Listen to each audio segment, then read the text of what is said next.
사실 우리가 말을 잘한다고 하면은 어떤 얘기를 막힘없이 술술 하는 것을 말 잘한다고 얘기하거든요. 근데 저는 그거는 말 잘하는 거로 생각하지 않아요. 네, 안녕하세요. 조작가의 스몰빅 토크 코너입니다. 오늘은 다가오는 겨울방학 동안 우리 아이들 방학 계획 때문에 정말 고민들이 많으실 것 같은데요. 그런 고민을 가진 부모님들을 위해서 읽기, 말하기, 쓰기 전문가분을 모셨습니다. 유키즈 온 더 블럭 문서의 신 편에서 이제 보고서의 끝판왕으로 화제가 되었던 분이시죠. 전 청와대 행정관 출신이자 대한민국 대표 글쓰기 강사로 활동 중이신 말 잘하는 아이, 글 잘 쓰는 아이 백승권 작가님이십니다. 저희 시청자분들께 인사 부탁드릴게요. 네, 안녕하세요. 네, 저는 초등학생 학부모를 위한 말 잘하는 아이, 글 잘 쓰는 아이의 저자 백승권입니다. 요즘에 이제 우리 초등학교 학부모님들이 읽기, 쓰기, 말하기 또 이거에 대해서 굉장히 관심이 많으시잖아요. 그래서 오늘 이제 이 방송을 통해서 한번 제가 갖고 있는 생생한 경험들, 노하우들을 우리 학부모님들께 아낌없이 이렇게 드리려고 나왔습니다. 예. 그러면 이번에 책 그 제목이 초등학생 학부모를 위한 말 잘하는 아이, 글 잘 쓰는 아이인데요. 왜 초등학부모님들이 말하기, 글쓰기에 좀 관심을 가지고 주목을 해야 된다고 생각하시는지 궁금해요. 예. 사실 이제 일단 말하기, 글쓰기라고 하는 것은 되게 학습에도 아주 중요한 요소거든요. 그렇기 때문에 아이들이 상급 학교를 진학하고 또 좋은 대학을 진학하는 데 있어서도 읽기, 쓰기, 말하기는 정말 이제 중요한 요소 중에 하나죠. 근데 비단 이제 여기서만 그치는 것이 아니라 아이들이 실제로 사회생활을 할 때 이 사회생활이라고 하는 것이 이제 이 커뮤니케이션을 잘해야만이 그 분야에서 성공할 수 있는 일이거든요. 그래서 이제 제가 여러 형태로 뭐 기업 강의도 가보고 컨설팅도 가보면 결국은 이제 언어를 잘 다루는 사람이 결국 성공하더라고요.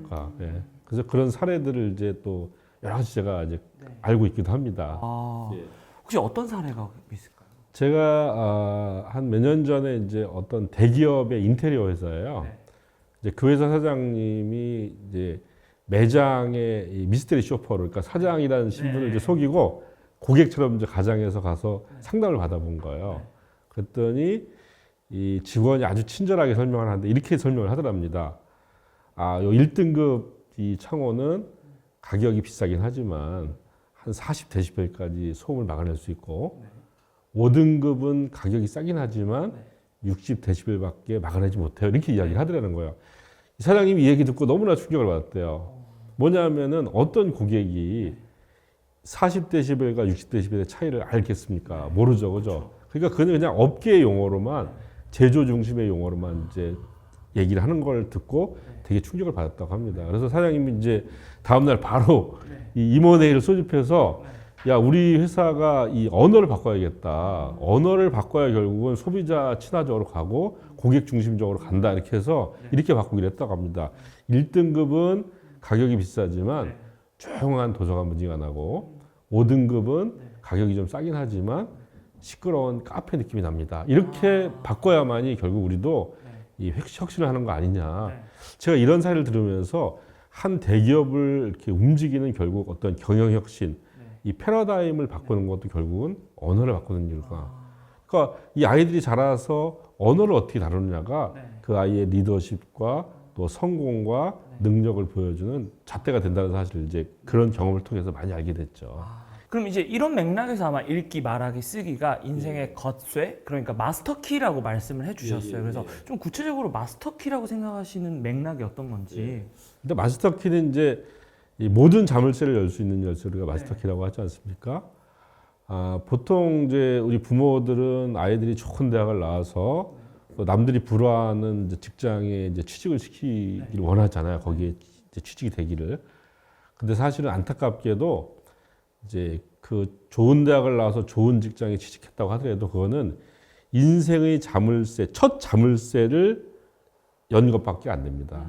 왜냐하면 요즘 보시면 일단 우리가 한 30년 정도 일을 한다고 치면은 그 사이에 직장을 한 서너 번, 많게는 대여섯 번을 이제 옮겨야 돼요. 또 인생이라고 하는 게 이제 직장 생활만 있는 것이 아니라 가정도 이뤄야 되고 다양한 커뮤니티에서 이제 활동을 해야 된단 말이에요. 그러니까 그럴 때마다 이제 열쇠가 필요한 거죠. 그 자물쇠를 열기 위한 열쇠가 필요한데 바로 저는 읽기, 쓰기, 말하기가 바로 그런 어떤 직장 생활들, 그 다음에 어떤 커뮤니티, 가정 생활들, 이 모든 것을 열 수 있는 바로 이제 마스터키라고 생각하는 것이죠. 그러니까 읽기, 말하기, 쓰기를 수월하게 하면은 설사 직장이 좀 달라진다고 하더라도 거기서 자기 능력을 제대로 발휘할 수가 있고요. 또 가족 관계나 인간관계에서 훨씬 부드러워집니다. 부드럽고 그 사람에게 호감을 이렇게 불러일으켜요. 당연히 호감을 불러일으킨 사람이 관계도 행복해지고 또 더 많은 기회들을 얻겠죠. 그죠? 그래서 아이들한테 우리는 이제 이 하나하나 물론 이 시험을 잘 보기 위한 구체적인 과목을 잘하는 것도 중요하지만 이렇게 마스터키를 준비해 주게 하는 것이 부모로서 아이들한테 줄 수 있는 최고의 선물이 아닌가 싶은 생각이 듭니다. 그러면 이제 작가님의 이야기를 좀 들어보고 예, 싶은데 예. 작가님께서 이제 유퀴즈에서도 소개가 되셨지만 예. 이제 칭찬받는 보고서 작성법 네, 예, 이걸로 예. 정말 많은 강의 다니셨던 걸로 알고 있고 또 무엇보다 이제 회사에서 당장 실천 가능한 그런 실무적인 글쓰기 강의로 되게 인기가 많으시다고 얘기를 들었어요. 그래서 좀 어떤 과정을 거쳐서 이제 어떻게 보면 글쓰기라는 키워드에서 청와대 행정관까지 되시고 또 지금은 대한민국 대표 어떻게 보면 글쓰기 강사가 되셨는지 좀 궁금해요. 사실 이제 뭐 청와대 행정관이 된 거는 제가 이제 노무현 대통령 때 일을 했었거든요. 노무현 대통령님이 이제 당시에도 글을 쓰는 이제 참모들이 많이 있었습니다. 그런데 대통령님이 좀 뭔가 당신의 이렇게 철학을 담아서 가치와 의미를 담아서 좀 깊이 있는 글을 쓰는 사람을 찾았어요. 그래서 이제 그 사람을 찾다 보니까 이제 결국 저한테 기회가 왔었고요. 그렇게 해서 청와대는 이제 이 채용 절차가 있습니다. 뭐 신원조회도 한 2개월 정도 해야 되고, 그리고 또 저보고 이제 면접 보고 난 다음에 작은 방에 들어가라고 해요. 그래서 그랬더니 뭐를 한번 브리핑 자료를 한번 써보라고 그래서 아무것도 준비되지 않은 상태에서 1시간 반 동안 제가 또 브리핑 자료를 썼어요. 그리고 나서 집에 와서 이제 이렇게 우연히 9시 뉴스를 보는데 청와대 대변인이 이제 뭐 브리핑을 하고 있더라고요. 자세히 들어보니까 제가 이제 낮에 썼던 그 내용을 그대로 읽으시더라고요. 그래서 아, 내가 청와대에서 일을 하게 되겠구나. 합격이네요. 예, 합격이라는 생각을 이제 직감을 하게 됐죠. 뭐 그 후에 이제 한 몇 개월 지난 다음에 이제 청와대 생활을 하게 됐고요. 청와대 생활을 하는 동안에는 저는 아침마다 이제 노무현 대통령하고 회의를 했습니다. 대통령님도 이제 9시부터 보통 이렇게 이 직무를 시작하는데 저는 1시간 전에 8시쯤에 이제 한 8명이 거기에는 지금 전에 대통령이었던 문재인 대통령도 이제 계시고 뭐 윤태영, 양정철, 김경수, 강원구 이런 분들하고 함께 이제 제가 그 회의를 했었고요. 거기서 늘 이제 대통령 메시지를 이제 토의하고 이제 글을 쓰는 일을 했습니다. 그렇게 이제 4년 동안 이제 청와대 일을 했었죠. 그리고 나서 이제 그 일반 이제 직장 생활을 하고 있는데 우연히 이제 프레시안이라고 하는 인터넷 매체가 있어요. 거기서 직장인 글쓰기 클래스가 있는데 그걸 하던 분이 이제 어떤 고위공직자로다 이렇게 영전이 되셔서 그걸 못하게 된 거예요. 한마디로 이제 땜빵이 필요했던 거죠. 그래서 제가 이제 땜빵으로 들어갔습니다. 처음엔 안 하겠다고 막 그랬었어요. 그런데 뭐 다들 그러니까 당신이 잘하고 못하고 두 번째 문제고 이렇게 선배가 언론계 선배가 이렇게 영전에 가는데 그냥 마음이나 편하게 가서 좀 대충 해라고 해서 했는데 제가 너무 재밌는 거예요. 아까. 왜냐하면은 제가 청와대 경험도 있지만 이제 기자 생활도 했었고 또 대학교 때는 이제 문학을 했었거든요. 그러니까 따져보니까 저는 계속 글쓰기와 연관된 삶을 쭉 살았더라고요. 거기서 배운 모든 나름대로의 경험과 노하우가 그 강의를 통해서 이제 이렇게 계속 아낌없이 이제 나가게 되겠죠. 그러니까 자기가 잘하는 것을 써먹을 수 있으니까 너무나 재밌더라고요. 그렇게 해서 이제 사실 제가 이 강의를 시작한 지 한 3년 만에 1년에 한 200회 정도 강의를 하고요. 많이 했을 때는 260회까지 했습니다. 그리고 우리나라의 뭐 청와대에서부터 뭐 삼성전자, 현대자동차, 뭐 SK텔레콤 거의 유수의 대기업과 또 무슨 뭐 그 노동부, 뭐 보건복지부 이렇게 중앙부처, 뭐 서울대학교 뭐 이렇게 거의 우리나라에서 대표 기관들은 거의 다 강의를 하는 이제 강사가 됐죠. 그러면 그런 일을 하시다가 좀 이번에 여러 가지 쓰실 수 있는 거리들이 많으실 텐데 그 중에서도 좀 이런 자녀 교육 또는 아이들을 위한 교육에 관련된 책을 좀 쓰신 이유가 따로 있으신가요? 사실 저는 이제 제가 이 글쓰기 강사가 저의 직업이기도 하지만 제 나름대로 이거에 대해서 이제 좀 소명 의식이 있어요. 우리 사회가 이게 말과 글이 정말 강물처럼 이렇게 원활하게 흐르는 사회가 되어야만이 모든 사람이 행복할 수가 있고 또 그런 사회야말로 이 민주주의가 성숙한 사회라고 생각해요. 우리나라가 사실 선진국이기도 하고 또 어느 나라보다 빠르게 민주주의가 성장했지 않습니까? 근데 앞으로 이제 좀 내용적으로 더 심화되려면 사람들이 지위고하를 막론하고 또 뭐 지역이나 뭐 출신 학교나 이런 거와 상관없이 정말 당당하게 서로 소통할 수 있는 이런 사회가 됐으면 좋겠다고 하는 게 제 소망입니다. 그런데 이런 거를 이제 해 나가는데 이제 저희 같은 기성세대는 이제 좀 바뀔 가능성이 좀 덜해요. 오히려 이제 이 어린 친구들이 이렇게 자기가 살아가는데 말과 글을 잘 부리면 아이들 개인의 삶도 행복해지고 또 그렇게 아이들이 행복하게 되면은 그 사회 전체가 좋아지지 않겠는가 이런 나름대로의 이제 그런 그 소명 의식 속에서 이 글을 썼고요. 또 쓰면서 제가 우리 두 딸이 이제 두 딸을 키우는 과정에서 많은 시행착오도 했고 또 뭐 성공도 했고 그런 걸 좀 나누고 싶더라고요. 약간. 그래서 사실 이 책을 쓰는 동안에 굉장히 행복했어요.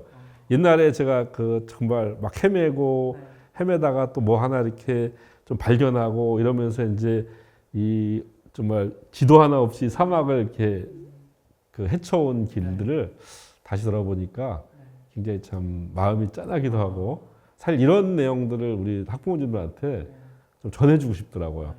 아마 우리 학부모님들도 오늘도 아이들한테 이렇게 해야 될지 저렇게 해야 될지 다 고민하잖아요. 그래서 저의 시행착오와 성공의 경험을 들으시면은 훨씬 그런 걸 해나가는데 좀 도움이 되지 않으실까 이런 마음에서 썼습니다. 네, 어떻게 보면 우리 아이들이 앞으로 살아갈 그 삶의 개인의 행복을 위해서도 동시에 우리 사회의 어떤 더 성숙한 사회로 발전하기 위해서는 커뮤니케이션 역량, 특히 그 중에서도 글쓰기 이것이 가장 중요하다 보신 거고 또 이 선배 부모로서 좀 노하우를 또 경험을 공유하시기 위해서 이 책을 써주셨다라고 볼 수 있을 것 같아요. 우리 조 작가님이 너무 썸머리를 잘 하시네요. 대단하십니다. 예. 그러면 이제 지금까지 결국 글을 쓰는 일을 좀 직업으로 쭉 삼아 오신 건데 어릴 때부터 좀 이런 글쓰기라는 것 또 그것을 직업으로 하는 것에 대한 꿈이나 혹은 뭐 계기 이런 게 좀 특별한 게 있으셨나요?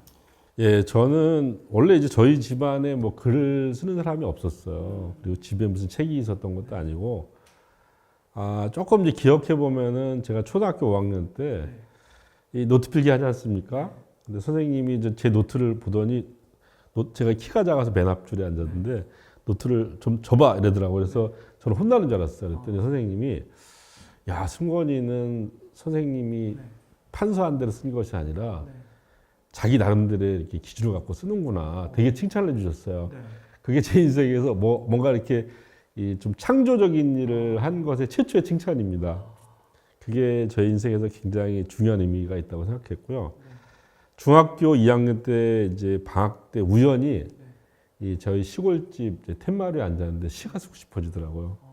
그래서 그때부터 시를 막 쓰기 시작했죠. 그리고 고등학교에 진학해서는 좀 약간 문학병이 들었었어요. 너무 이제 이 문학에 깊이 이렇게 몰입이 되어서 제가 사실은 이제 고등학교 때 공부를 되게 잘했었습니다. 그런데 정말 이 잘한 공부조차도 이제 쉽게 말하면 그만두고 뭔가 문학하는 사람으로서 색다르게 살아보려고 제가 학교를 또 자퇴도 했습니다. 네, 자퇴를 하고 이제 뭐 정말 중국집 배달부도 하고 탄광촌에도 가고 신문팔이도 하고 이렇게 한 8개월 정도를 지냈어요. 그러고 난 다음에 이제 다시 이제 이 마음을 가다듬고 다시 공부를 해서 검정고시를 보고 또 제가 이제 대학교에 또 장학생 4년제 장학생으로 장학금 받고 다시 또 들어갔습니다. 그래서 이제 그런 계기들로 쭉 이제 문학을 하게 됐고 이제 졸업을 해서 학교를 졸업하고 또 이제 신문 기사로 또 이렇게 신문 기자로 또 일을 하게 됐고 그러니까 그냥 사실 글을 쓴 사람 외에 다른 거가 돼보려고 했던 기억이 없는 것 같아요. 그래서 그냥 저는 잘하는 게 글 쓰는 것밖에 없고 그걸로 해서 저는 신문 기자도 했고 또 청와대도 갔고 뭐 대학교에서 강의도 했고 또 이렇게 이제 이 우리나라에서 뭐 이렇게 일타 강사라고 하는 이런 소리를 들을 만큼 또 글쓰기 전문 강사를 하고 있고 사실 복 받은 사람이죠. 예, 하나의 분야를 갖고 계속 이렇게 한 거에 대해서는 저 너무나 이제 저는 행운이라고 생각합니다. 제가 뭐 능력이 대단해서 그런 것이 아니라 저한테 많은 행운이 찾아와서 그런 거라고 생각합니다. 예. 그럼 이제 작가님이 어떤 살아오신 삶에 대해서 짧게 이제 이야기를 들어봤고요. 앞서 이제 작가님이 말씀해주신 내용들로 토대로 좀 많은 부모님들께서 좀 뭔가 읽기, 말하기, 쓰기의 중요성에 대해서 이제 전반적으로 좀 이해를 하시고 공감을 많이 하실 것 같은데요. 그럼 좀 구체적으로 이제 어떻게 결국 부모님들의 본질은 어떻게 우리 아이를 말 잘하는 아이, 글 잘 쓰는 아이, 책 잘 읽는 아이로 키워낼 것인가가 늘 고민이시잖아요. 그래서 좀 그 방법에 대한 이야기를 좀 들어봐야 될 것 같은데요. 먼저 이제 말 잘하는 아이로 키우는 방법에 대해서 얘기를 좀 나눠봐야 될 텐데 앞서 잠깐 언급을 했었지만 이제 대한민국에서 입담으로 가장 좀 유명하고 진행을 또 제일 잘한다고 하는 우리 윤우님, 윤우님과 유퀴즈에서 실제로 함께 대화를 나눠보셨잖아요. 또 주변에 많이 정말 말 잘하는 사람들 많이 보셨을 텐데 좀 그런 사람들의 어떤 말을 잘하게 된 비결, 비법 이런 게 혹시 무엇이라고 생각하시나요? 사실 우리가 말을 잘한다고 하면은 어떤 얘기를 막힘없이 술술 하는 것을 말 잘한다고 얘기하거든요. 근데 저는 그거는 말 잘하는 거로 생각하지 않아요. 그냥 달변가지 말을 잘한다고 하는 것은 말을 통해서 상대방을 설득할 수 있고 마음을 움직일 수 있어야 된다고 생각합니다. 그런 점에서 이 유재석 씨는 정말 탁월한 능력을 갖고 있더라고요. 유재석 씨가 어떤 얘기를 막 이렇게 열심히 해서 마음을 움직이는 것이 아니라 상대방의 이야기를 아주 경청을 해요. 그리고 거기서 아주 의미 있는 부분을 이렇게 뽑아내는 재주가 정말 탁월하더라고요. 유재석 씨가 저한테 이제 이런 고민을 털어놨습니다. 자기가 글을 쓰는데 이 어떤 상황을 묘사하는 거가 제일 힘들대요. 그래서 제가 이제 즉석에서 코칭을 했거든요. 상황을 묘사할 때는 이렇게 어떤 예를 들면 지금 촬영하는 공간에 대해서 우리가 상황 묘사를 한다. 그러면은 좌에서부터 이렇게 쭉 우로 보이는 것, 가까운 데서 먼데, 먼 데서 가까운 데 이렇게 일정한 질서를 갖고 보이는 것을 배열해야만이 독자의 머릿속에 잘 인식이 된다고 얘기했어요. 그랬더니 이 윤우님이 이제 뭐라고 얘기했냐면 이렇게 좋은 글엔 질서가 있군요 이런 이야기를 한 겁니다. 그러니까 제가 이렇게 무심코 한 말에서 카피를 딱 뽑아내는 거죠. 그래서 그거를 돋보이게 하는 재주가 있더라고요. 그래서 결국 이제 그 프로그램의 메인 카피가 좋은 글엔 질서가 있다가 된 겁니다. 제가 이 책에도 이제 지금 말 잘하는 아이, 글 잘 쓰는 아이도 좋은 글엔 질서가 있다는 얘기를 썼거든요. 이런 것들이 너무나 탁월하고요. 하나 에피소드를 더 이야기하자면은 그 조세호 씨가 이제 같이 공동 MC잖아요. 조세호 씨가 그 자기가 요즘에 이 청바지 사업을 하는데 그 거래처하고 막 얘기를 하다 보니까 거래처 사장님이 그럼 그런 거는 좀 제안서로 써서 보내주세요 이렇게 얘기했대요. 근데 조세호 씨는 한 번도 그런 걸 써보지 않아서 그 얘기를 듣고 이제 한마디로 멘붕이 됐다 그러더라고요. 그래서 그냥 자기도 모르게 그러지 말고 만나보고서 얘기하면 어떨까 이렇게 이제 얘기를 했다는 거예요. 근데 요 얘기를 딱 캐치해가지고 이 유재석 씨가 보고서가 얼굴 보고서도 있고 만나 보고서도 있네 이렇게. 그러니까 무심하게 했던 얘기들에서 딱 캐치를 해서 그 부분을 이제 살려주는 이런 놀라운 재주가 있더라고요. 그래서 이 말이라고 하는 것이 꼭 자기가 말을 많이 해서 빛나는 것이 아니라 다른 사람의 말을 빛나게 해주는 것. 거기로부터 오히려 이 유재석 오늘날의 윤우님이라고 하는 이 바로 브랜드가 생기지 않았는가. 저는 이제 아이들한테 이런 거를 부모들이 해줄 수가 있어요. 부모가 대단한 얘기를 하는 것이 아니라 아이의 이야기를 유심히 듣고 아이의 이야기 속에서 빛나는 부분을 되풀이해 준 겁니다. 네가 이렇게 예를 들면은 이제 아이가 뭐 이렇게 어떤 풍경을 봤을 때 아이가 뭐라고 얘기했으면 너는 정말 이 색깔을 표현하는 것이 너무나 정말 훌륭하구나. 이렇게 해주면은 아이의 자존감도 높아지고 아이가 이렇게 좋은 커뮤니케이션이라고 하는 것은 다른 사람의 말을 내가 이렇게 가치와 의미를 부여해 주는 것이구나. 이렇게 이제 배우게 될 거라고 생각하기 때문에 바로 그런 다른 사람의 말을 발견해 주는 것 이런 것들도 아이와 함께 할 수 있는 중요한 어떤 이 말을 잘하기 교육이 아닌가 싶은 생각이 들어요. 그러니까 말씀하신 것처럼 우리가 말을 잘한다고 하지만 사실 말 잘하는 아이가 혼자서 막 말을 잘 떠드는 게 아니라 정말 사람들과의 관계 속에서 소통을 잘하고 어떻게 보면 커뮤니케이션 하는 역량 자체를 이제 말 잘하는 아이라고 볼 수 있고 그러면 제가 하나 또 궁금한 게 아까 그 청와대에서 노무현 대통령이랑 같이 이제 일을 하셨다고 말씀하셨잖아요. 근데 노무현 대통령께서도 워낙 말씀을 잘하시고 커뮤니케이션에 탁월한 역량을 가진 분으로 이제 익히 잘 알려져 있어서 옆에서 보셨을 때 노무현 대통령께서는 특히 좀 어떤 측면에서 커뮤니케이션에 탁월한 역량을 가졌다고 보셨나요? 예, 그분은 한마디로 이제 역지사지. 그러니까 상대방의 입장을 헤아리는 거가 그분의 가장 이제 저는 탁월한 점이라고 생각합니다. 그걸 저희들이 어떻게 확인하냐면요. 이제 어디 이렇게 행사나 가시면 이제 연설문이나 말씀 자료를 저희들이 준비하거든요. 근데 이분이 이제 그 행사장을 가시는 차에서 고쳐요, 약간. 그리고 또 행사장에 가잖아요. 가면 사람들하고 이제 인사도 하고 분위기도 보고 표정도 보지 않습니까? 그럼 그걸 보고 또 즉석에서 이렇게 또 고치는 겁니다. 이분이 왜 이렇게 하냐면은 처음에 내용을 준비할 때는 그 이야기를 들을 청중이 누군지를 모르는 상태에서 이렇게 하잖아요. 근데 그 청중을 만났으면 당연히 그 청중에게 맞게끔 어떤 내용들을 가져가야 되잖아요. 그래서 항상 이분은 이제 듣는 사람의 입장에서 그러니까 이분의 이 말도 그렇고 또 글을 직접 쓰지는 않았지만 저희 같은 사람을 통해서 이제 메시지를 낼 때도 마찬가지인데 항상 말을 할 때는 청중의 입장, 글을 쓸 때는 독자의 입장에서 그 문제를 바라보는 것이죠. 내가 이렇게 이야기했을 때 청중과 독자는 어떻게 생각할 것인가 바로 그런 입장에서 늘 생각하시기 때문에 저는 그것이 바로 이제 이 커뮤니케이션의 어떤 돋보이는 점이라고 생각하고요. 이게 사실 뭐 특별한 것 같지만 요즘에 왜 기업에서 고객 중심 얘기 많이 하잖아요. 우리가 고객 중심으로 제품 만들고 서비스 해야 된다. 사실 이 고객 중심 마인드가 바로 독자 중심, 청중 중심이거든요. 저희는 그러니까 아이들한테 그러니까 아이들이 물론 이제 이 성장기에서 자기애가 강하잖아요. 그러니까 강하지만 그러나 세상에는 너만 있는 것이 아니라 네가 말을 하면 네 말을 듣는 사람이 있어 라고 하는 항상 어떤 다른 사람을 배려하는 다른 사람의 어떤 입장과 처지를 헤아리는 이런 어떤 글쓰기나 말하기를 그러니까 부모가 좀 이렇게 가이드해줄 필요가 있지 않을까 이런 생각이 듭니다. 아까 말씀을 들어보니까 우리가 사실 글쓰기 말하기 되게 중요하다는 건 알지만 종종 보면 그 본질을 놓치고 있다는 생각이 많이 들어요. 결국은 나를 뽐내기 위해 글을 쓰고 말을 막 잘하려고 하는 게 아니라 결국은 우리가 정말 다른 사람과의 관계를 잘 맺고 소통하기 위함인데 그런 본질을 우리가 놓치지 말아야겠다라는 생각이 드네요. 네. 그럼 이제 말씀을 듣다 보니까 또 우리가 뭐 많은 부모님들께서 사실 뭐 우리 아이가 유느님처럼 이만큼은 아니더라도 우리 아이가 적어도 좀 자기 생각과 의사를 좀 제대로 표현하고 하고자 하는 바를 좀 제대로 말하는 최소한 그거는 했으면 좋겠다 이렇게 생각하시는 분들도 계실 것 같아요. 그래서 그럼 좀 말을 잘하는 아이로 키우기 위해서 반드시 필요한 거 어떤 거라고 생각하세요?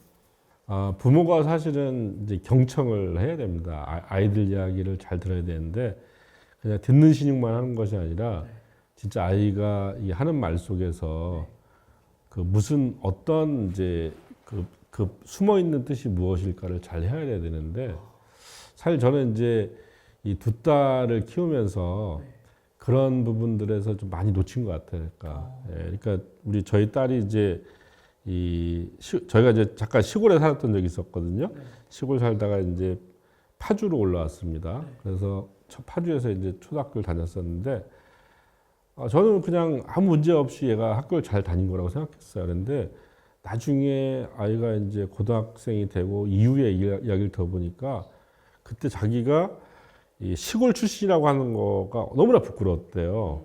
그래서 아이들한테 이 시골이 아니라 자기는 청주에서 학교를 다녔다고 이렇게 거짓말도 하고 그리고 그것이 이 아이한테 굉장히 좀 컴플렉스로 이렇게 남았더라고요.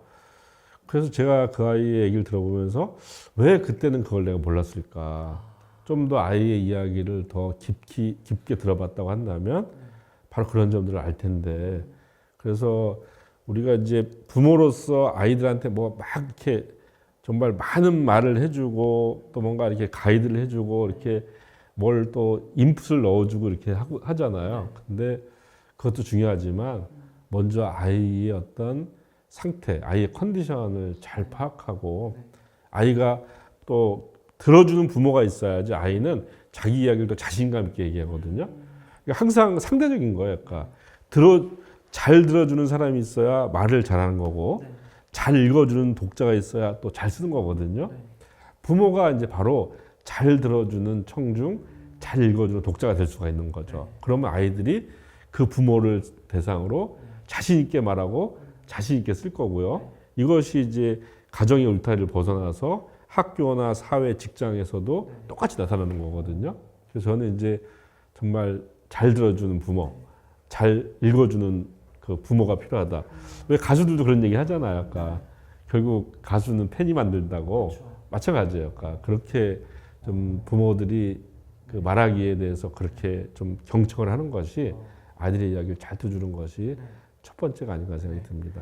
그럼 이제 이 말씀을 들으면서 부모님들이 그러니까 그런 그 좀 어려움이 있으실 것 같아요. 그러니까 나는 잘 듣는다고 생각하는데 결국 잘 듣느냐 안 듣느냐는 이제 듣는 사람이 판단하는 게 아니라 말하는 사람이 판단하는 거잖아요. 그렇죠. 그러면 내가 지금 듣는 신용을 하는 건가 아니면 잘 듣고 있는 건가 뭔가 약간 자가 진단을 할 수 있는 뭐 기준 이런 게 있을까요? 한번 그럼요. 짚어볼 지점이 있을까요? 그거는 이제 아이의 반응을 보면 나타나죠. 그러니까 아이가 막 신나서 막 얘기를 더 많이 하잖아요. 그러면 내가 잘 듣고 있는 거죠. 근데 사실 잘 듣고 있냐 그렇지 않냐는 아이의 얘기를 그냥 퉁쳐서 듣느냐. 그냥 너 얘기 정말 재밌다 이런 식으로 하는 건 이제 퉁쳐서 얘기하는 거예요. 그러니까. 그런데 아이의 이야기를 구체적으로 이렇게 우리가 봐줄 수 있어요. 야, 너는 얘기를 하는데 어떻게 이렇게 인물 묘사를 이렇게 잘하니? 이렇게 얘기하면은 실제로 아이 이야기를 그냥 잘 듣는 시인만 한 것이 아니라 실제로 잘 들었다는 거잖아요. 그걸 아이도 느끼잖아요. 그러니까 그렇게 해야지 이제 잘 듣는 거죠. 그건 아마 부모님이 이 방송을 들으면 금방 알 거예요. 자기가 그냥 아이에게 퉁쳐서 너 정말 잘하네, 뭐 훌륭해 이렇게 퉁쳐서 말을 하고 있는지 아니면은 실제로 아이의 그 장점들을 낱낱이 다 이렇게 봐가면서 구체적으로 피드백을 주고 있는지 그거에 따라서 자가 진단이 얼마든지 가능하겠죠. 예. 그러면은 그 이제 여러 가지 따님들 키우시면서 그런 시행착오를 겪었다고 말씀하셨는데 좀 이제 아빠로서 두 딸과 이제 지금도 이제 소통을 하실 텐데 좀 잘 들어주시기 위해서 노력하시는 바 혹은 이런 때는 내가 진짜 잘 들어주고 있구나 느끼시는 혹시 에피소드나 경험 같은 게 있으실까요? 예, 사실 제가 이제 워낙 바쁘게 움직이기 때문에 아이들하고 이렇게 좀 일상적인 얘기를 할 기회가 많지 않았어요. 그러니까 실례지만 그 따님들이 혹시 연령대가 지금 이제 큰애는 대학을 졸업했고요.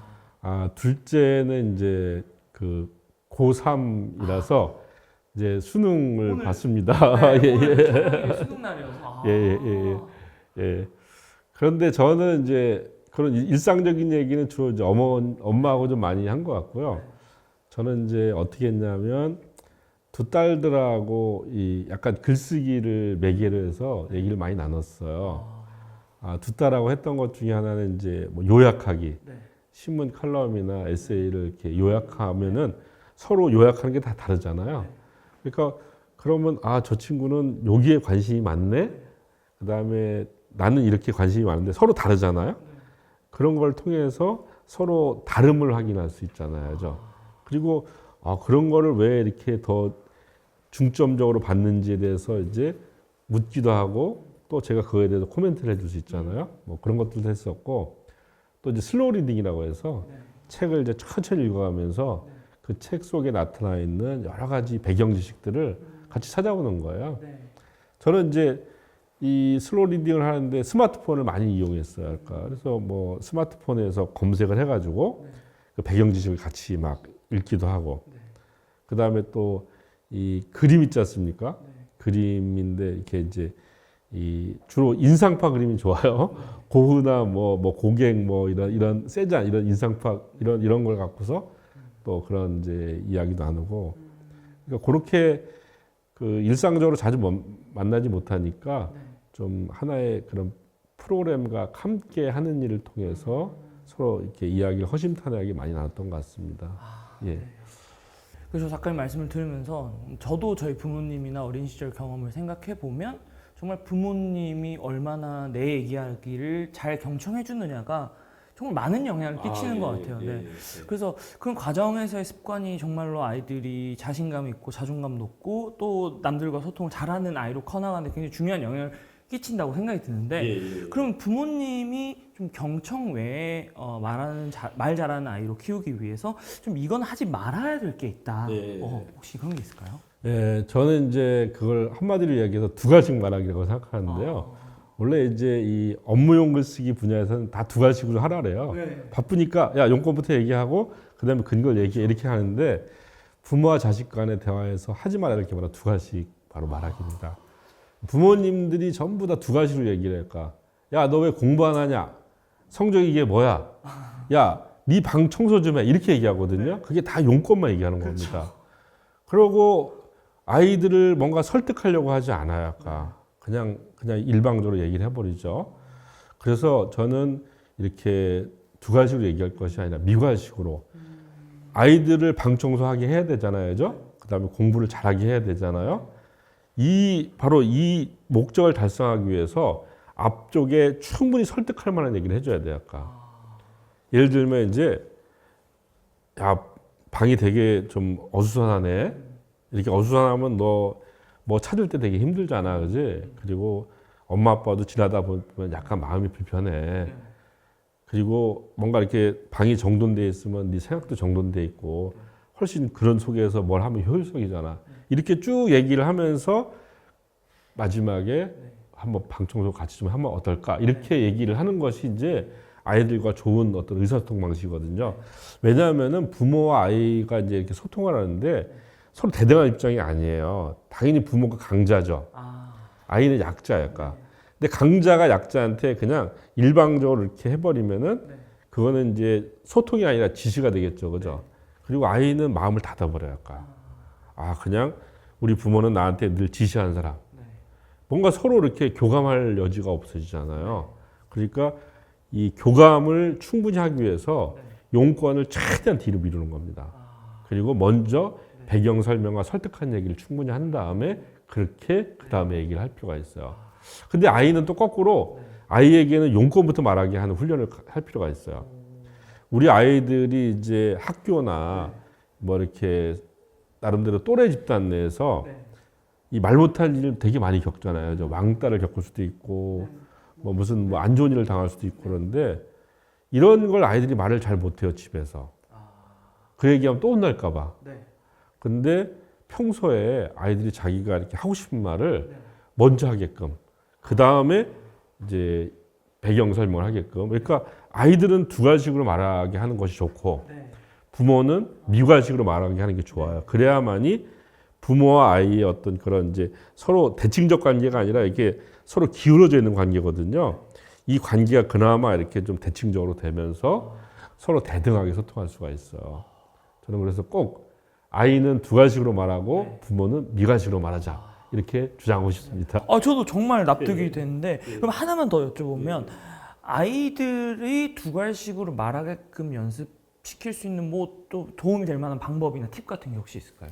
네, 저는 이제 그 아이들이 이렇게 이제 보통 그냥 얘기하게 하면은 이게 아이들이 자기의 용건을 말하기 전에 막 이렇게 애둘러서 먼저 얘기를 하거든요. 그러면 이제 다 듣고 나면은 아이가 하고 싶은 말이 무언지를 부모가 알게 되잖아요, 그렇죠? 그러면 이제 그 말에 대해서 예스냐 노냐만 얘기하는 것이 아니라 아이한테 다시 네가 했던 얘기를 다시 한번 정리해 주는 거예요. 그러니까. 이를테면 뭐 제 딸이 이제 이를테면 뭐 정원이라고 한다면 정원아, 너 지금 아빠한테 하고 싶었던 얘기가 요 얘기지, 그지? 그러면 얘가 맞아. 그럼 요 얘기고 그리고 네가 요 얘기를 아빠한테 설득하기 위해서 지금 하나 둘 셋 넷 요런 근거를 제시했어. 너 지금 이렇게 얘기한 거야. 자, 우리 다음에는 이렇게 얘기하지 말고 일단 아빠한테 정말 하고 싶은 얘기가 뭔지부터 한번 얘기해봐. 그 다음에 그거를 설득하기 위해서 뭐가 필요한가를 이렇게 한번 준비를 해봐. 이런 식으로 이제 부모가 코칭을 해줄 수가 있죠. 그렇게 하면은 아이들이 이제 뭐 한 두세 번 정도 하면은 아이들이 금방 따라합니다. 아까. 제가 왜 여쭤봤냐면 예. 이 말씀을 듣고 어떤 부모님들은 혹여 오해하셔서 아이가 얘기를 쭉 미갈식을 하고 있는데 예. 말 자르고 그래서 용건이 뭔데 그렇죠. 이렇게 하면 안 된다는 그럼 거잖아요. 안 되죠. 네. 예. 그러니까 말씀하신 것처럼 예. 다 듣고 나서 어떻게 보면 아이한테 이 두갈식으로 말을 할 수 있는 일종의 구조화의 프레임을 좀 맞습니다. 전달해줘야 된다. 네. 연습을 시켜줘야 된다. 랩업을 시켜주면서 네가 한 말을 랩업을 시켜주면서 다시 이제 이렇게 두 가지식으로 정리를 해주는 거죠. 우리 이제 회사 다니면은 직장에서 상관은 얘기 막 하고 있는데 중간 뚝 잘라서 그래서 용건이 도대체 뭔데 용건부터 얘기해보자 이렇게 얘기하잖아요. 그러니까 그렇게 하면 절대 안 되죠. 예, 그런 의사소통을 절대 하지 말라는 거죠. 그러니까. 그러니까 아이가 그런 뭐 어떻게 보면 두갈식 말하게 할 수 있을 만한 능력을 계속 끌어올릴 수 있게 옆에서 도와주는 사람이 돼야 된다. 네, 네, 네. 아, 네.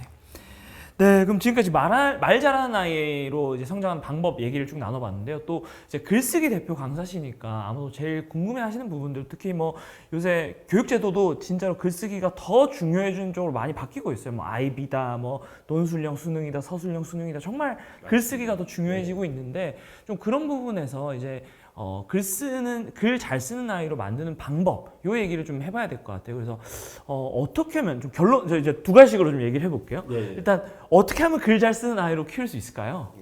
일단 글에 대해서 자신감을 갖게 해야 되겠죠, 그렇죠? 그러니까 글에 대한 자신감을 갖고 있어야 자꾸 글을 쓰게 되고 그래야 글 실력이 늘어나는 거 아닙니까?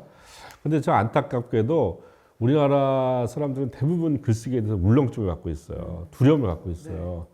근데 이게 역사가 있습니다. 뭐냐면 초등학교 선생님들이 이제 아이들이 일기 써가잖아요. 그럼 거기다가 정말 딸기밭을 만들어요. 그리고 어떤 경우는 선생님들이 아이들의 생활을 더 잘 알아요. 그러니까 이분이 뭐 초능력을 가지셨는지. 그러니까 이제 아이들이 사실 글이라고 하는 일기라고 하는 것이 이제 아이가 이 세상에 내미는 첫 번째 공개된 글이잖아요. 근데 그 글에 대해서 그렇게 지적질을 많이 당하면 아이들이 어떻게 생각하겠어요? 아, 글쓰기라고 하는 것은 이렇게 지적질을 부르는 행위구나. 이런 트라우마를 갖게 됩니다. 그래서 저는 이 아이들이 좀 맞춤법이 좀 틀릴 수도 있어요. 저는 맞춤법이 틀릴 수도 있고 문장이 좀 어색할 수도 있고 표현이 서툴 수 있지만 그런 부분들을 너무 이렇게 교육적인 차원에서 바로잡으려고 하기보다는 오히려 아이들에게 네가 정말 이런 글을 썼냐? 오히려 그 글에서 어떤 장점을 발견해서 장점을 좀 이렇게 박수를 쳐주는 그런 게 좀 필요하다고 생각합니다. 그러니까 그런 자신감이 바탕이 돼야만이 결국 이제 글을 잘 쓸 수가 있죠. 그래야 글쓰기에 대한 관심을 갖게 되는 겁니다. 예. 그래야 이제 그 관심을 바탕으로 이 책을 읽어도 그냥 읽는 것이 아니라 아, 내가 요 책에서 읽은 요 재밌는 대목을 다음 글에 나도 써먹어 봐야지. 나도 한번 흉내내 봐야지. 요런 이렇게 뭔가 확장된 사고로 연결될 수가 있거든요. 예. 저도 그런 기억을 갖고 있는 세대로서 이제 작가님 말씀에 정말 공감이 되는데 이제 아마 부모님들이 좀 그래도 걱정하시는 부분, 혼란스러운 부분이 이런 부분이실 것 같은데 이제 내용만 보자니 그래도 이제 애가 뭔가 맞춤법, 어휘, 문장 표현, 문법 이제 틀리게 놔두는 게 과연 옳은 일일지 실제로 이제 이런 게 막 평가에도 들어간다고 하니까 좀 걱정이 많이 되실 것 같아요. 그런 점에서 읽기 내용만 본다면 그래서 그런 맞춤법이나 이런 걸 지적하지 않는 게 적어도 몇 살까지 좀 지적하지 말아야 될지 피드백을 하지 말아야 될지 고민이 되실 것 같아요. 어떻게 생각하세요? 그 지적을 안 할 수는 없죠. 당연히 틀린 거는 이제 바로잡을 필요가 있는데 보면은 모든 게 틀렸다라고 이렇게 해버리면 이제 주저앉는단 말이에요, 사람이. 근데 보면 아이의 글을 보면은 반복적으로 틀린 게 있습니다. 반복적으로 틀리는 거에 대해서 글 한 편이 있으면은 한두 개 정도 얘기해 주는 거예요. 그러니까. 그러면 아이는 그 한두 개가 반복적으로 틀리기 때문에 정말 이거는 다시 이제 앞으로 이렇게 쓰지 말아야겠네라고 하는 이런 교육이 돼요. 근데 여러 개를 고쳐주잖아요? 머릿속에 남지도 않아요. 그 반응을 어떻게 기억합니까? 그리고 점점 그런 것들을 많이 이렇게 해주면은 글이라고 하는 것이 내가 함부로 쓸 수 있는 게 아니구나. 그래서 글쓰기라고 하는 그 출입문으로 들어가는데 문턱만 높이는 일이 되는 겁니다. 그래서 저는 그러니까 한 글 하나에 아이들한테 뭐 이 어휘나 뭐 문장, 문법, 표현 중에서 한두 개 정도 이렇게 딱 기억에 남게끔 지적을 해줄 필요가 있다. 나머지는 그냥 다 장점을 발견해 주는 것이죠. 그렇게 하는 것이 현명한 일이라고 생각합니다. 그러니까 약간 아까 그 말 잘하는 사람의 비결이 이제 역지사지라고 예, 말씀하셨는데 예. 그거랑 같은 맥락이 결국은 예. 지적하고 싶은 사람이 다 지적을 하는 게 아니라 받아들이는 사람이 어느 정도로 받아들일 준비가 되어 있느냐. 그렇죠. 맞습니다. 네, 그 수용할 수준에 수 있는 네. 수준에서. 아, 그렇죠. 네. 그럼 제가 하나 더 궁금한 게 그 이제 뭐 부모가 자녀도 있지만 이제 그 작가님께서는 실제로 일을 하시면서 그런 좀 젊은 직원들, 또 네. 사회 초년생들한테도 그런 피드백을 해주실 거잖아요. 예, 또 예. 강의도 그런 거 해주시고 예. 혹시 피드백 하실 때 좀 유의하시는 또는 아 내가 이런 거 정말 코칭이나 피드백 잘하는 것 같다. 뭐 예. 혹시 있을까요? 저는 이제 일단 맞춤법 이런 거는 피드백을 잘 안 합니다. 안 하고 다만 이제 이렇게 이제 이게 줄을 쳐놔요. 그러니까. 그리고 끝나고 한번 소리 한번 읽어보라고 해요. 그러니까. 그러면 이 맞춤법 틀린 거는 소리에서 읽어보면 어색하게 느껴지거든요. 그러니까 이제 스스로 발견하게 하는 게 하나가 있고요.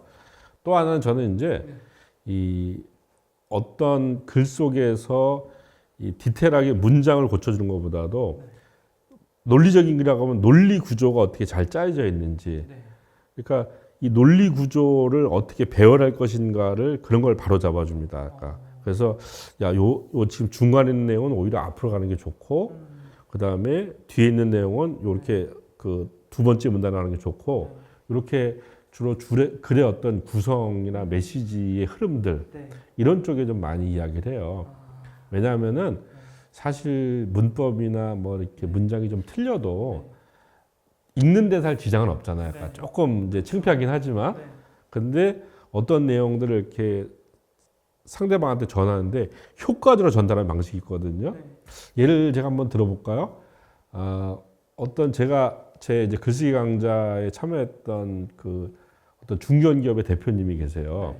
이분은 자기가 이제 글을 쓰셔가지고 이 아는 지인들한테 카톡으로 이렇게 보내는 게 이제 이분 인생에서 아주 큰 즐거움입니다. 근데 이분이 자기가 보내는 글이 맞느냐 틀리냐 갖고 이제 저한테 한번 문의를 했어요. 그분이 어떻게 글을 썼냐면 이렇게 썼습니다. 인간은 겸손해야 된다. 나를 낮추고 상대방을 높이는 것이 겸손이다. 마치 널뛰기와 같다 이렇게 썼어요. 아까. 그러니까 문장이 꽤 되는데 이제 크게 나눠보면 그게 세 부분인 거죠. 제가 그분의 글을 이렇게 바꿔드렸습니다. 널뛰기를 보자. 나를 낮춰야 상대방을 높인다. 겸손도 마찬가지다. 자 보세요. 글의 내용은 덩어리는 바뀐 게 하나도 없죠, 그죠? 배열만 바꿨잖아요. 근데 앞에 있는 글보다 뒤에 있는 글이 훨씬 더 잘 다가오죠, 그죠? 그러니까 이런 쪽으로 이제 저는 피드백을 주죠. 예. 그래서 더 중요한 것은 문장이나 표현, 어휘 이거보다 더 중요한 것은 내용을 배열하는 구성이다. 이렇게 이제 많이 피드백을 줍니다. 그러면 우리가 글을 쓰는 진짜 목적, 본질에 집중을 하시는 거고, 그렇죠. 예. 또 부모님들도 우리 아이의 맞춤법이나 어휘 이런 것보다 오히려 정말로 어떤 메시지를 어떻게 전달할 것이냐에 좀 더 피드백을 주시는 게 훨씬 더 글쓰기를 증진시키는데 도움이 된다. 예, 사실은 이 맞춤법이나 어휘력, 문장, 표현법은 글을 많이 쓰면 다 좋아져요. 그러니까 저절로 좋아지게 되어 있어요. 그러니까 그거를 잘하기 위해서 뭐 정말 이 문법책을 보거나 그렇게 할 필요가 없어요. 오히려 그냥 자꾸 쓰다 보면은 쓰고 다른 사람들한테 자기 글이 노출되잖아요. 그럼 점점 자연스럽게 좋아지게 돼 있어요. 예. 바로 그런 선순환의 흐름을 만드는 것이 더 지혜로운 일이겠죠. 그리고 이제 일기 쓰기가 얘기 나와가지고 또 이게 부모님들이 일기 쓰기에 좀 고민을 하시는 지점이 사실 애들이 맨날 똑같은 내용 쓰잖아요. 뭐 몇 시에 일어났다, 뭐 먹었다. 근데 사실 그게 또 좋은 글이라고 보기가 좀 어려운 부분이 있으니까 이제 결국은 이게 애들이 참 쓸 내용이 없어 한다라는 고민을 많이 얘기하시더라고요. 그렇죠. 그래서 매일 다를 것 없는 일상에서 좀 쓸거리를 어떻게 하면 부모님이 좀 아이가 직접 그런 것들을 발견해서 쓸 수 있게 만들 수 있을까요? 사실 요즘에 아이들 생활을 보면은 되게 단조롭잖아요. 예, 뭐 밖에 나가서 뛰어노는 것도 뭐 별로 없고 무슨 자연 환경에 가서 하는 것도 없고 실제로 아이들이 쓸 얘기가 없어요. 그러니까 쓸 얘기는 없는데 매일 써야 되고 너무 고역이죠, 그죠? 그래서 이제 이런 경우에 우리가 해볼 수 있는 것은 뭐냐면 이 일기를 그날 있었던 일을 쓰는 것이 아니라 이 요일마다 주제를 정해보는 거예요. 월요일은 우리 가족에 대한 이야기, 뭐 화요일은 내가 먹었던 음식 이야기, 뭐 수요일은 내가 봤던 뭐 영화나 만화 이야기, 뭐 목요일은 친구 이야기 이런 식으로 주제를 정하잖아요. 그러면 그거는 일주일에 한 꼭지는 다 쓸 얘기가 나오거든요. 이렇게 주제를 정해서 하면은 훨씬 더 좋아요. 그러니까 일기가 그냥 그날 있었던 일을 그날 기계적으로 기록한다고 생각하지 말고, 그러니까 일종의 이제 그렇게 되면은 일주일 동안의 기록을 일주일 동안 뭐 친구에 대한 기록, 일주일 동안 가족에 대한 기록을 한다는 의미로 쓸 수도 있잖아요. 그렇게 주제별로 일기를 쓰면은 훨씬 다채로워요. 그리고 아이들의 시야도 넓어져요. 네, 되게 넓게 볼 수 있어요. 어떻게 보면 아이들한테 좀 글을 생각할 수 있는 방향이나 어떤 프레임, 뭐 가이드를 주는 거고 오히려 그렇죠. 그게 그 내용들이 좀 알차게 만들 수 있는. 맞습니다. 예. 네. 그러면 이제 말씀 주신 이 방법으로 좀 부모님들께서 아이들이 소재를 찾을 수 있게 또는 이제 소재를 그렇게 막 만들어 주셨는데도 불구하고 좀 한 줄조차 좀 쓰기 어려워하는 애들도 있어요. 또 그렇죠. 그러면 이제 그런 아이들이 일기 쓰기나 혹은 뭐 독후감을 쓰는 것에 좀 덜 막막해하고 진짜 한 줄이라도 좀 자신감 있게 더 써볼 수 있는 방법 이런 거 있을까요? 제가 많이 하는 것 중에 하나가 이제 일단 아이들이 자기 하루는 다 알잖아요, 그죠? 근데 자기 하루를 그냥 자기 입장에 쓰면 재미가 없지 않습니까? 늘 비슷하고. 그래서 이거를 이제 이걸 풀어내는 사람을 우리가 그래서 화자라고 합니다. 화자. 글을 풀어내서 화자라고 하는데 화자를 바꿔보는 거예요. 예를 들면 스마트폰 아이들 다 갖고 있잖아요. 스마트폰이 나의 이야기를 하는 거예요. 그러니까 스마트폰이 자기 주인의 하루를 그려보는 거예요. 그 다음에 집에 있는 뭐 애완견이나 애완묘가 있다면은 애완견의 입장에서 나를 또 보는 거예요. 그러니까 이러면 되게 재밌는 얘기가 나오겠죠? 제가 이건 실제로 이제 이 성인 글쓰기도 해보는데 다 재밌어요. 그러니까 어떤 사람은 막 이 스마트폰에 캐릭터까지 집어넣어가지고 뭐 아주 앙칼 맞은 그런 스마트폰이 자기를 막 험담하는 얘기를 쓰기도 하고 되게 이렇게 우리가 조금만 핀트를 바꿔보면은 되게 낡은 내용들, 지루한 내용들도 재밌게 쓸 수가 있거든요. 아이들한테 그렇게 가이드 하잖아요. 그러면은 자기 이야기 다 알고 있겠다. 그 다음에 스마트폰으로 이렇게 겹쳐놓으면 재밌잖아요. 약간. 그렇게 이제 좀 쓰기 어려울 때 왜 못 쓰냐라고 이렇게 타박만 할 게 아니라 이제 이 책을 보시고서 이제 구체적으로 가이드를 줄 수가 있습니다. 예. 그러면 아이들이 쓰기 시작하죠. 그리고 재밌거든요. 재밌으면 자신감 있잖아요. 그럼 또 쓰게 되는 거예요. 그러니까 자신감이 생기면 이제 이번엔 뭘 쓰지? 이렇게 뭔가 칭찬받고 자기가 이렇게 주목을 받게 되면은 계속 관심을 갖게 되고 그것이 이제 제2, 제3의 글로 이게 이어지게 되겠죠. 예, 그렇게 한번 해보시면 좋을 것 같습니다. 그러면 이제 제가 더 궁금한 게 좀 작가님께 더 많은 노하우를 지금 듣고 싶은데 글쓰기 이제 강의하시면서 좀 가장 좀 극적으로 변화된 케이스, 좀 기억에 남는 케이스 같은 경우도 있으실까요? 예, 제가 이제 이 글쓰기 클래스에 건설회사에 임원을 하다 퇴직한 분이 제 글쓰기 클래스에 들어왔어요. 그분이 처음 글쓰기 과제를 냈는데 이런 식이에요. 그러니까 부산 해운대에서 A 건물을 지었다. 그러나 거기에 바닷모래가 섞여서 부실공사가 됐다. 그다음에 이 부실공사를 해결하기 위해서 이러이러한 경과를 거쳐서 이렇게 했다. 이렇게 글을 썼어요. 그러니까 이게 이제 자기의 인생을 쓰라고 했는데 마치 이 건설 회사의 시방서처럼 쓰신 거예요. 그러니까 이분은 평생 이런 글밖에 써보지 않아서 이렇게밖에 쓸 수 없었던 거죠. 그래서 제가 이제 그분한테 자 그러면 이제 이 해운대 공사했을 때 공사장 주변의 풍경이 어땠나요? 같이 일하는 사람들이 누가 있었죠? 그리고 이 부실 공사를 밝혀졌을 때 마음은 어땠습니까? 이게 뭐냐면 전부 다 육하원칙이에요. 육하원칙을 갖고 한번 그 육하원칙에 해당되는 내용을 다 한번 적어보라 그랬어요. 그러고 글을 썼는데 글이 확 달라졌어요. 글이 일단 그림이 그려집니다. 그리고 또 하나는 거기서 이제 무슨 이렇게 지명이나 뭐 이렇게 이런 것들을 이 추상명사나 보통명사 아니라 고유명사로 어떤 식당을 자주 갔으면 그냥 어느 식당이라고 하지 말고 그 식당의 이름을 적는 거예요. 그 다음에 동료의 이름도 다 적어요. 그 다음에 또 숫자를 또 많이 써요. 그 다음에 이제 우리 인간에겐 5가지 감각이 있지 않습니까?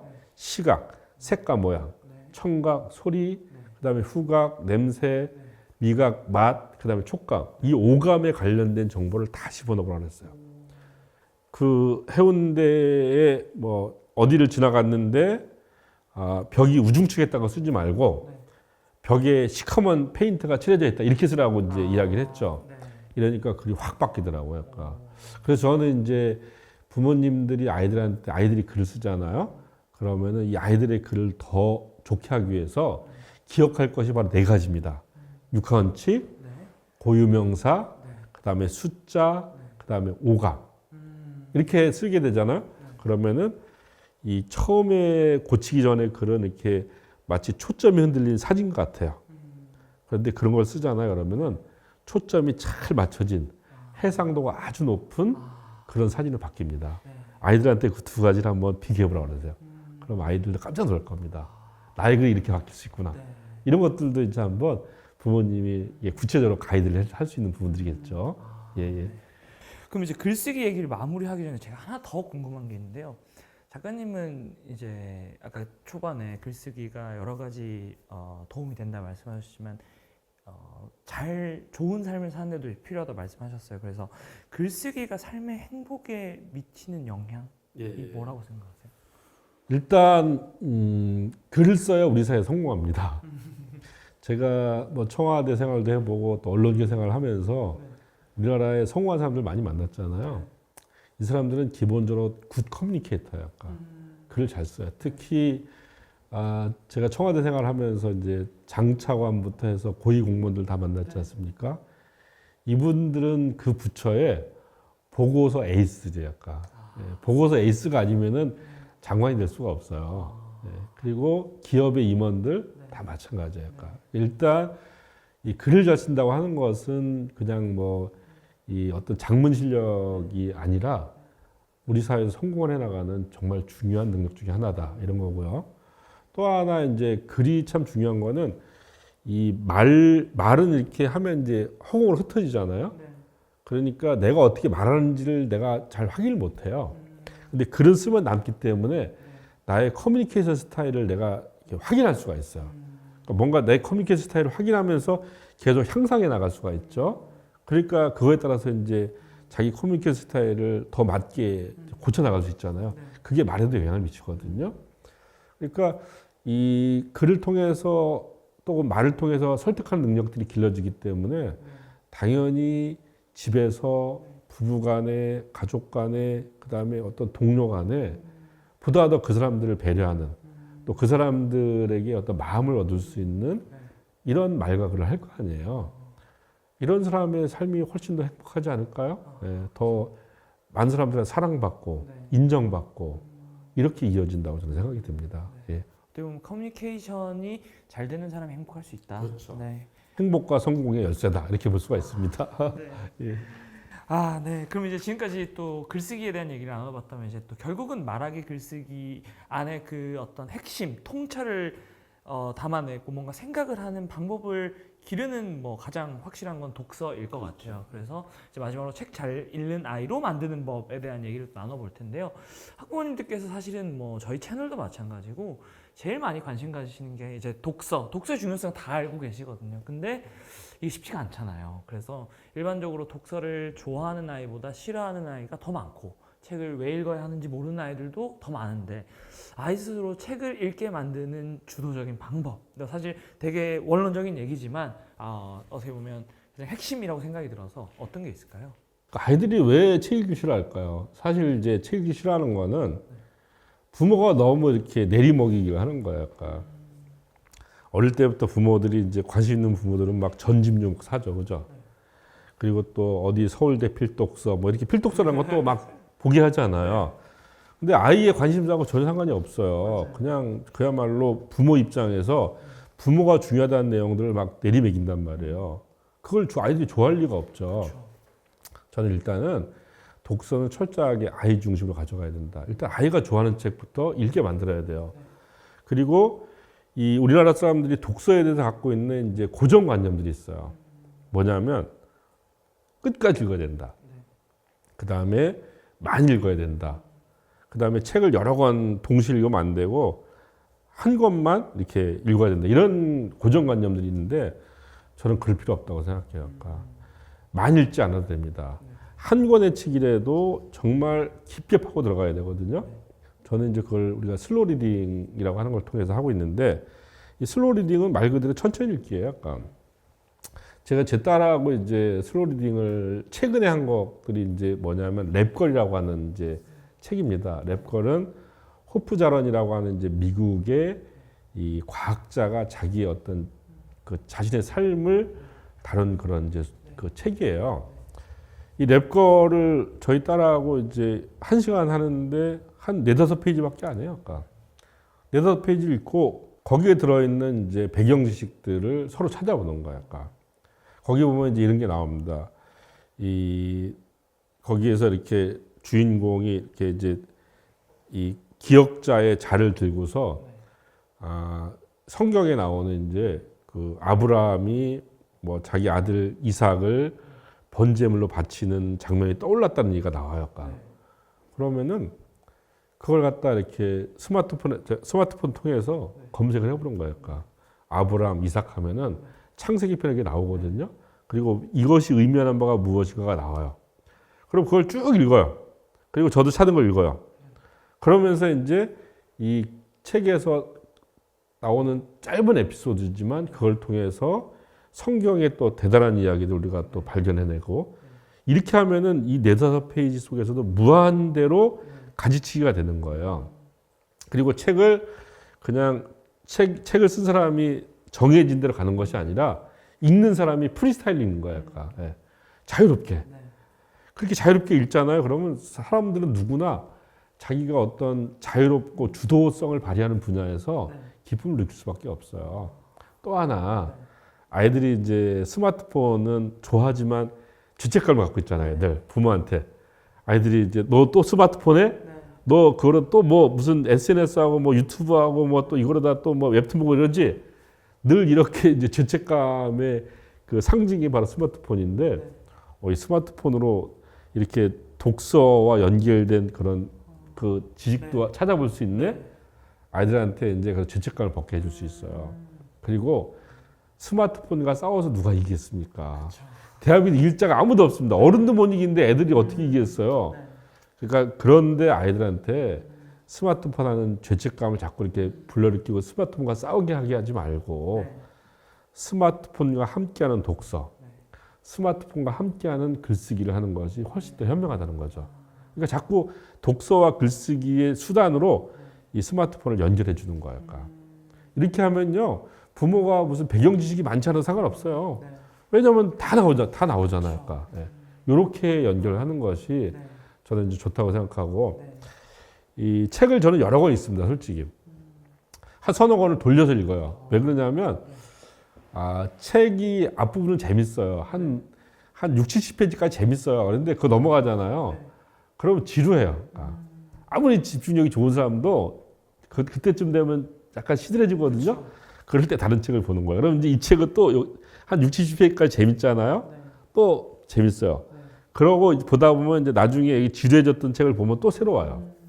이래서 이제 계속 책을 긴장감 있게 볼 수도 있고요.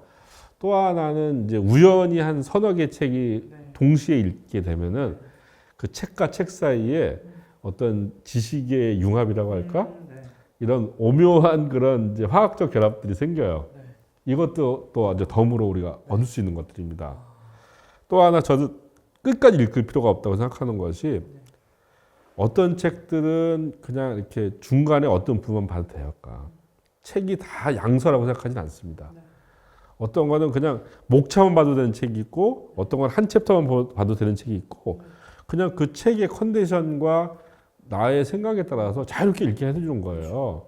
그거를 야, 너 책 한 번 들었으면 끝까지 읽어야지. 너는 왜가 이렇게 인내심이 없니? 이렇게 얘기할 게 아니라는 말이에요. 그냥 그 아이가 거기서 조금을 보든 많이를 보든 심지어 어느 작가들은 책 등만 봐도 도움이 된다고 얘기해요. 책 등에 보면 이렇게 이제 제목 있잖아요. 제목만 읽어도 도움이 되는 거야. 그래서 저는 이제 아이들한테 어떤 독서의 어떤 고정관념, 그런 편견에 사로잡히게 하지 말고 정말 프리스타일로 그 아이에 맞게끔 자유롭게 독서를 해주게 하는 것이 현명한 일이다. 그래야 또 책을 재밌게 생각하고 그래야 또 계속 읽을 거 아닙니까? 뭔가 어디 고정된 틀에 있다고 한다면 누가 좋아하겠어요? 아까 그 아무도 좋아하지 않잖아요, 그죠? 예. 어떻게 보면 독서라는 거는 사실 결과가 아니라 과정인 맞습니다. 거고, 네. 예. 약간 뭔가 이게 미션 수행 이게 아니라 사실 그렇죠. 생각의 마중물 역할을 해줘야 된다. 그렇죠. 예. 그러니까 우리가 본질이 뭔지를 사실 생각해 보면 어떻게 독서를 하는 게 좋은지는 사실 그렇죠. 따라 예, 나오는 맞습니다. 거죠. 예. 네. 그러면 좀 말씀 주신 맥락에서 부모님들 좀 이런 방법들은 조금 도움이 될 수 있다. 혹시 뭐 추천해 주실 게 있다면? 예, 그 뭐냐면은 이 만다라트라고 있습니다. 만다라트가 뭐냐면 이제 가로 9칸, 세로 9칸으로 이렇게 격자무늬를 만들면 81칸이 나오잖아요. 거기 제일 중간에다가 아이가 제일 좋아하는 걸 하나 쓰게 만들어요. 그러니까 나는 공룡이 좋다. 공룡 쓰게 돼요. 그럼 공룡으로 연상되는 게 또 나올 거 아니에요. 그죠? 무슨 뭐 그 공룡 하면은 뭐 쥐라기 공이 나올 수도 있고 그다음에 또 무슨 뭐 고생대인가요? 이렇게 쭉 나오잖아요. 연관어가 또 이 가운데 걸 중심으로 8개가 나오잖아요. 이 연관어를 갖고 또 가지치기를 해가지고 이제 이 81개 칸을 다 연관으로 채워보는 겁니다. 그러면은 아이가 관심 있는 분야에 대해서 한 70개 정도의 키워드가 나오게 돼 있어요. 그럼 그 키워드를 갖고 이제 쉽게 말하면 아이가 좋아하는 어떤 내용들을 찾아볼 수가 있는 겁니다. 그러니까 책을 추천할 때도 바로 그런 키워드를 활용해서 이 어떤 인터넷 서점에 이렇게 찾아보자 그러면은 쭉 그 키워드 관련된 책들이 나와요. 이렇게 이제 아이들의 어떤 선호도를 그냥 뭐 아이들한테 그냥 맡기는 것이 아니라 조금 더 그것을 체계적인 독서와 연결시킬 수 있도록 그렇게 이제 가이드하는 방법들이 하나가 있죠. 그리고 이제 책을 볼 때 부모가 조금 아이가 보는 책을 한번 이렇게 미리 봐줄 필요가 있어요. 어떤 책은 부모의 가이드 없이 읽기 어려운 책들이 있어요, 솔직히. 그런 책들은 이 부모가 좀 노력을 해서 좀 그 부분에 대해서 이렇게 좀 가이드를 해주면 아이들은 수월하게 이걸 넘어갈 수가 있죠. 그 가이드 없이 야, 넌 이것도 몰라? 야, 한번 읽어봐. 읽으면 다 알 수 있어. 이렇게 얘기하는 거는 아이가 나는 되게 이해력이 없는 아이구나. 나는 책 한 권도 소화를 못하는 아이네. 이렇게 좌절감에 빠지게 만들 수가 있어요. 그래서 사실 가이드가 필요합니다. 그리고 이제 제가 앞서 쭉 이야기한 것처럼 뭐 슬로우 리딩이나 그다음에 요약하기, 이야기 바꿔보기를 다 이렇게 책과 연계해서 다 해볼 수가 있어요. 뭐 말괄량의 삐삐 이야기 그 소설 읽잖아요. 거기 말괄량의 삐삐가 내가 말괄량의 삐삐가 될 수도 있고 거기 나와 있는 이제 원숭이가 윌슨 씨 아닙니까? 윌슨 씨를 우리 집에 있는 고양이를 바꿀 수가 있잖아요. 이렇게 하면 또 재밌는 이야기가 될 수가 있습니다. 이런 것들이 다 이제 아이들이 이렇게 주도적으로 내용들을 파악할 수 있는 그런 방법들이라고 할 수가 있죠. 그럼 아까 그 말씀 주신 가이드 혹시 뭐 예시 같은 게 있을까요? 그러니까 예를 들면 이제 아이들의 과학책 같은 거 있지 않습니까? 과학책들이 있어요. 약간 요즘에는 아이들이 뭐 이렇게 여러 가지 이제 뭐 무슨 공룡이나 뭐 천체 물리학이나 뭐 이런 거에 대한 이제 아이들용 책들이 많이 있거든요. 그런 책들을 보시면은 거기에 나오는 어려운 단어들이 있습니다.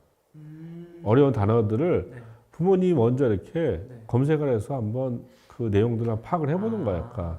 그러니까 그렇게 어떤 배경 지식이 있어야 읽을 수 있는 거를 부모님이 이제 아이들이 읽는 과정에서 이제 질문을 할 때 답을 해준다거나 아니면 미리 얘기해 줄 수도 있고 그렇게 찾아보면은 요즘에는 검색으로 다 될 수가 있어요. 그러니까 배경 지식이 있어야만이 가이드를 하는 것이 아니라 조금만 마음 먹고 검색을 하면 다 나오거든요.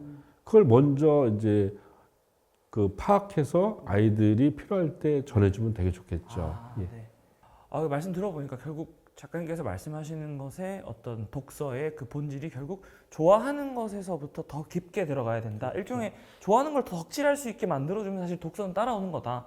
네, 그렇게 얘기를 들었고 또 이제 그 제가 궁금한 게 이제 따님과 또 여러 가지 독서를 하셨다고 하셨는데 좀 더 그 얘기가 궁금해서. 저희 이제 두 딸이 어떤 시기가 되니까 책을 잘 못 읽더라고요. 그러니까 이 책이 이제 잘 손에 안 잡히는 거죠. 그래서 제가 제안한 게 뭐냐면 우리 가족이 이제 저희 아내가 있고 두 딸이 있으니까 4명이잖아요. 4명이서 같이 책 한 권을 정해서 돌아가면서 읽자 했어요. 그렇게 해서 잡은 게 바로 이제 이 미움받을 용기라고 하는 책입니다. 굉장히 이게 베스트셀러죠. 근데 미움받을 용기가 좋은 건 뭐냐면 대화체로 돼 있어요. 거기 보면 이제 이 뭔가 멘토가 있고 그 다음에 이 인생의 궁금증에 대해서 묻는 이제 청년이 있어요. 그러니까 서로 그걸 이제 이렇게 주고 받으면서 이야기를 하는 거죠. 약간 연극적 효과도 있고 그래서 요 책을 저희가 이제 미움받을 용기도 했었고 이러면서 아이들이 이제 어떤 독서를 어려워하는 요 고비들을 넘겼거든요. 가족끼리 한다는 것은 이제 다른 사람의 목소리로 내 목소리로 이제 들려주기도 하고 다른 사람의 목소리를 통해 듣는 거잖아요. 우리가 독서는 그냥 요즘에는 거의 이제 그 말을 하지 않고 그냥 묵독을 하지 않습니까? 그런데 이렇게 다른 사람의 이야기도 듣고 내 음소로 들으면서 이렇게 일종의 연극적인 효과를 하니까 훨씬 이 책에서 받아들여진 내용의 어떤 체감 정도가 달라지고 그리고 이것 자체가 또 끝나고 난 다음에 그냥 이제 책만 읽는 것이 아니라 책에 나온 내용 갖고 자연스럽게 이렇게 대화가 이어지게 돼 있어요. 미움받을 용기 같은 경우는 당시에 이제 아이들이 사춘기를 지나고 되게 이제 정신적으로 힘들 때거든요. 되게 이제 그게 도움이 많이 됐습니다. 그러니까 그걸 통해서 여기 나온 내용을 갖고 이제 자연스럽게 우리 가족의 이야기로 이어지기도 하고. 그러니까 어떻게 보면 책을 통해서 책이 소통의 매개가 되고 대화의 매개가 되는. 네, 그렇죠, 맞습니다. 네. 그래서 작가님께서 이제 조금 전에 독서 여러 가지 방법을 통해서 아이가 좀 주도적으로 즐거운 독서 이걸 하게 되면은 참 정말 좋을 것 같은데 이 방법마저 이제 통하지 않고 책을 너무너무 책 읽기 싫어해서 이제 정말로 정말 억지로 마지못해 읽는 아이들도 분명히 있을 것 같아요. 그래서 그런 아이들에게 억지로라도 책을 읽게 해야 될까? 이게 지금 부모님들 사실은 꽤 아주 많은 부모님들 고민이실 것 같거든요. 그렇죠. 그러니까 이제 아이들 책 읽게 하려고 막 부모들이 열심히 책 읽잖아요. 그러면 책 읽는 분위기 만들면 아이 책 읽을 거라고 생각하는데 절대 아니죠. 그거 별개죠, 그죠? 저는 이제 이렇게 생각합니다. 우리가 왜 독서를 해야 되냐면 독서 자체의 목적이 있는 것이 아니라 독서는 우리가 앞으로 살아갈 삶을 시뮬레이션하는 거 생각해요. 우리가 어떤 행위를 할 때 이런 행위를 하는 게 맞을지 좋을지를 미리 시뮬레이션을 한 다음에 이렇게 하지 않습니까? 그런 것 중에서 가장 역사적으로 오래된 행위가 바로 독서죠. 독서는 다른 사람의 삶을 통해서 내가 앞으로 살아갈 삶을 시뮬레이션 하는 거예요. 그런데 이 시뮬레이션은 독서에만 있는 건 아니에요. 게임에도 있어요. 그 다음에 무슨 SNS도 있고 유튜브에도 있고 뭐 덕질 팬클럽 다 있어요. 그러니까 그것에 아이들이 그러니까 그걸 하다 보면 시간을 버리는 것 같지만 그걸 통해서 아이들은 삶을 배우는 겁니다. 그런데 저는 이제 여기서 중요한 것이 부모가 아이한테 그걸 자꾸 금기시하고 그 다음에 그걸 죄악시하면은 아이는 거기서 못 배워요. 근데 부모가 오히려 얘는 도저히 독서로 지금은 이렇게 올라갈 수가 없어. 얘는 거의 SNS에 푹 빠져 있고 게임에 빠져 있어 그러면은 부모가 아이와 함께 SNS와 게임을 하셔야 돼요. 하셔서 그 세계 아이가 하는 게임이 정말 뭘까? 진지하게 봐야 돼요. 게임은 있잖아요. 아이들이 게임을 좋아하는 이유는 소설이나 영화, 드라마는 이것을 찍은 사람이 이렇게 단선으로 이야기를 만들죠.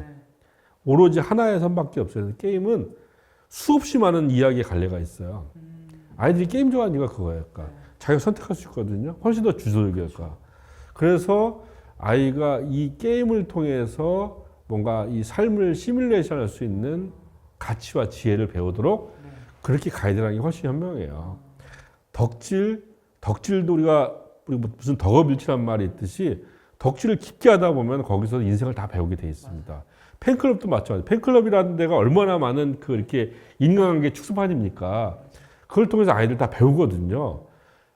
아이들이 그것을 한다라고 자꾸 제약시할 것이 아니라 거기서라도 잘 배울 수 있도록 부모가 이렇게 믿어주고 그 다음에 뭔가 가이드해주고 이런 태도가 저는 더 현명하지 않을까.